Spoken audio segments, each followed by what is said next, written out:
Espace TV, le 22h.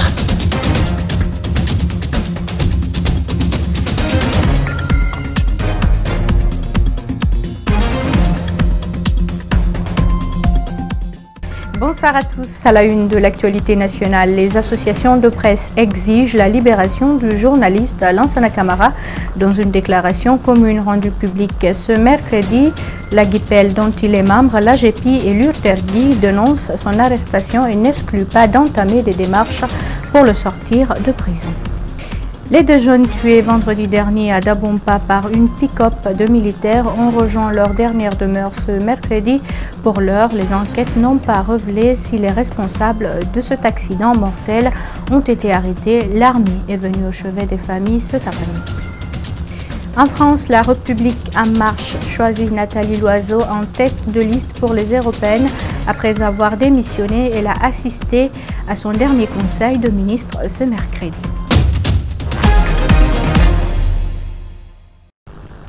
La liberté de la presse est-elle menacée en Guinée? La question mérite d'être posée car des journalistes sont traduits en justice et emprisonnés ces derniers temps. Dernier cas en date, la mise aux arrêts et l'incarcération du journaliste Lansana Camara suite à une plainte du ministère des Affaires étrangères pour diffamation par voie de presse. La corporation parle de violation de la loi sur la liberté de la presse et appelle sa libération. Reportage Mamadou Boy Diallo et Mohamed Al-Husseini Camara. La liberté de la presse est menacée. Pour le président de l'association guinéenne de la presse en ligne, la mise aux arrêts et l'incarcération dans la foulée du journaliste Lansana Camara suite à une plainte du ministère des Affaires étrangères pour diffamation par voie de presse a mis le feu aux poudres. Lansana Camara a passé sa première nuit en prison en violation flagrante de la loi sur la liberté de la presse en Guinée. Même s'il y a faute, nous n'allons pas de l'absolu de cela. On veut juste que la procédure soit respectée, c'est tout. Qu'il n'aille pas en prison, parce que nulle part il n'est prévu qu'un journaliste aille en prison en matière de procédure de délit de presse. L'article à l'origine de cette affaire rocambolex, qui a secoué le département des Affaires étrangères, porte sur un dossier relatif à une commande de carburant pour les services du dit département d'un montant de 2,4 milliards de francs guinéens, soit 240 000 litres rien que pour le mois de décembre 2018. De la simple surfacturation, car des sources citées par le journaliste annoncent un montant de 400 millions de francs guinéens sur la même période pour la consommation en carburant des services du département des Affaires étrangères. Alors, cette question, de quoi reproche-t-on à Lansana Camara? Pour moi, la seule explication qui peut justifier l'arrestation de Lansana, ce serait peut-être, on veut le contraindre à décliner ses sources. Une incarcération injuste et qui viole la loi, voilà bien une situation dont se seraient passées les autorités. Par conséquent, le président de la GIPEL appelle à la libération du journaliste. Le journaliste soit libéré sans aucune condition et immédiatement. Pour l'heure, le journaliste est toujours incarcéré à la maison centrale malgré des appels pour sa libération. Dans le même cadre, les associations de presse condamnent l'incarcération de Lansana Camara. Il est privé de liberté depuis plus de 24 heures. La GIPEL, dont il est membre, l'AGEPI et l'URTERGI ont donné une conférence cet après-midi à la Maison de la Presse. Ces associations entendent entreprendre des actions pour obtenir sa liberté immédiate. Mamadou Sadio Baldé. Les associations de presse s'indignent contre l'emprisonnement du journaliste Lansana Camara. En plantant le décor, Amadou Tam Camara de Guinée News a, au nom de ses pairs, précisé que la déclaration engage toute la corporation. L'arrestation mardi 26 mars 2019 du journaliste Lansana Camara, directeur de publication du site ConakryLive.info et correspondant de l'agence de presse Chine Nouvelle. Lansana Camara, après plusieurs jours d'audition à la DPJ, a été placé sous mandat de dépôt à la maison centrale de Conakry pour diffamation par voie de presse, suite à une plainte du ministre des Affaires étrangères et des Guinéens de l'étranger. L'exécutif fait fi des lois. En un temps record, des poursuites judiciaires contre les journalistes se multiplient. Des faits graves martelés ici par Amadou Touré. Les organisations professionnelles de médias en Guinée déplorent cette arrestation arbitraire qui allonge la liste des cas de violation de la liberté de la presse alors que la dépénalisation des délits de presse est consacrée en République de Guinée.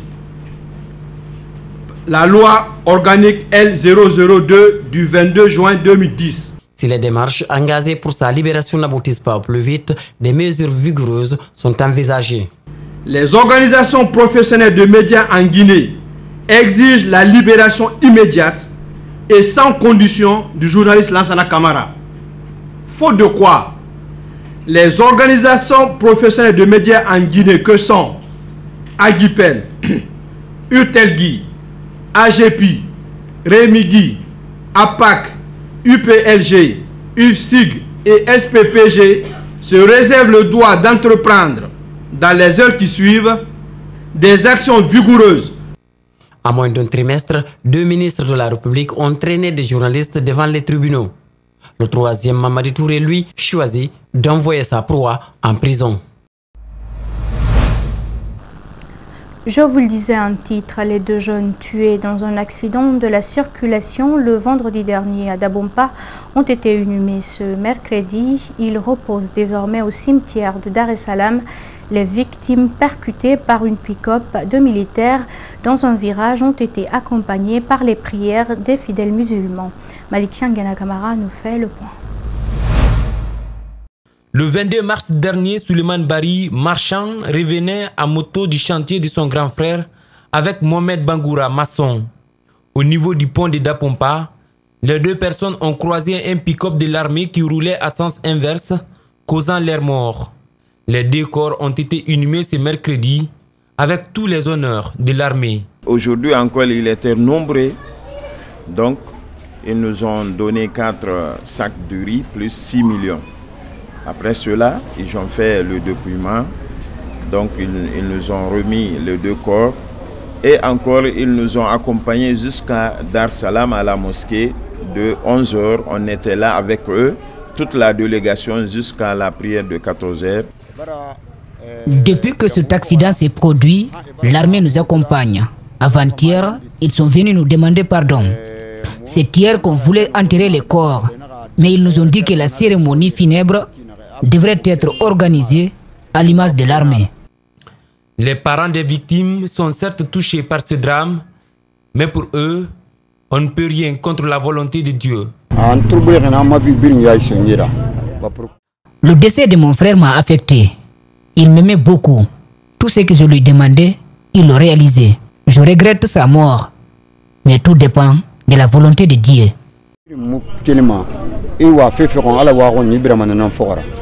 Mohamed Bangoura, la quarantaine, laisse derrière lui 5 enfants et une veuve.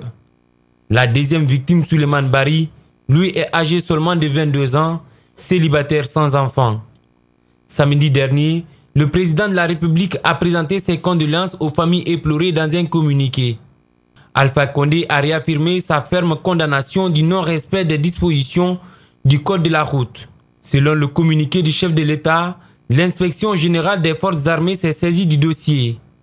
Et, après enquête, les militaires responsables de cet accident mortel seront sévèrement sanctionnés, promettons. Un accident de la circulation s'est produit ce mercredi matin à Bessia, dans la commune de Matoto. Le bilan fait état d'un mort et d'importants dégâts matériels. La défection du système de freinage est à l'origine du drame. Mamadou Kalisso et Yacouba Traoré. C'est ce camion appartenant à la Société nationale d'assainissement et de salubrité publique qui est à l'origine de ce drame. L'accident s'est produit tôt le matin. Les apprentis cherchaient à chauffer le véhicule quand le frein a lâché. Un jeune de 12 ans a perdu la vie. Des dégâts matériels sont également enregistrés. Ce matin-là, on est en train de réveiller le véhicule. On est venu jusqu'au Moubafang Siremeni. to bara guru sumene après ala bara ki descendre mbabu bara mo mosto ma garandi ki mbalagra en même temps mu yanara frère nanta ala se muira nan jika mo mosto na. Selon le constat, cet accident est le fruit de plusieurs infractions. D'abord, c'est un engin vétuste qui n'est même pas immatriculé. Ensuite, il est conduit par un apprenti mineur qui s'est sauvé dès que le frein a lâché. L'immatriculation, on n'en a plus. Il faut voir la période que ces véhicules-là sont arrivés. C'est difficile. Je sais qu'ils font beaucoup d'efforts, mais ils n'ont qu'à encore redoubler d'efforts pour ne pas qu'on perde un Guinéen dans ces problèmes quoi pareil. C'est la deuxième fois que ce genre de camion défectueux, conduit par des mineurs, provoque des accidents dans la commune de Matoto ces derniers temps. Oui, mais c'est ce que je suis en train de dire justement, que de nous aider, soit de les mettre en bon état, que ces véhicules soient en bon état et que les chauffeurs titulaires soient au volant. Il ne faut pas qu'ils remettent à des apprentis pour créer d'autres situations difficiles. Il y a quelques semaines, un autre camion transportant des ciments, conduit par un mineur, a fini sa course dans une concession à Yataya, dans la commune de Ratoma, faisant 6 morts et plusieurs dégâts matériels. Autre chose, dans ce journal, le feuilleton qui oppose la Direction générale du patrimoine bâti public à l'ex-ministre de l'élevage est loin d'être terminé. Ce lundi, des gendarmes détachés auprès de la Direction du patrimoine bâti public ont mis des cadenas au portail de la résidence de Mohamed Tal, le sommant de libérer les lieux. Le directeur du cabinet du président de l'UFR parle d'un règlement de compte politique. Idriss Abari et Ibrahim Assoum. Voici la villa qui fait objet de litige entre l'ex-ministre de l'élevage et la Direction générale du patrimoine bâti public. Selon l'Union des forces républicaines, cette résidence située à la minière a été louée à Mohamed Tal en tant que citoyen fonctionnaire d'État et non en sa qualité de ministre. Le chargé de communication du parti dirigé par Sidya Touré qualifie l'expulsion de son membre de cette villa d'acharnement politique. Le citoyen Mohamed Tal, quand vous lisez le contrat, vous verrez très bien. Donc je crois qu'on se sert de ça aujourd'hui parce que on se rend compte que l'UFR est en train de devenir l'alternative crédible pour 2020. Du côté de la Direction générale du patrimoine bâti public, on estime que la décision de faire libérer la villa de la minière par Mohamed Tal est purement administrative. Pour le cas de M. Tal, il s'agit bien d'un règlement de compte. C'est une élucubration. C'est une vue de l'esprit. C'est archi faux. Plus loin, le directeur général du patrimoine bâti public affirme que ce domicile a été loué à Mohamed Tal en tant que ministre de la République selon les causes du contrat de location. Il précise également qu'après l'éviction de Mohamed Tal du gouvernement, un courrier de rappel daté du 16 juillet 2018 lui avait été adressé afin de libérer la villa. M. Tal, librement, lui-même a fixé la date où il devait libérer le bâtiment. De manière impromptue, contre toute attente, patatras, un jour, M. Tal est venu à notre bureau, s'est rétracté.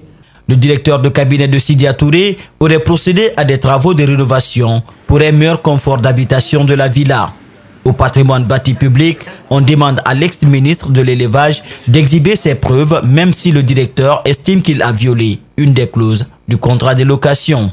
Il a eu ce contrat, il a réhabilité la maison.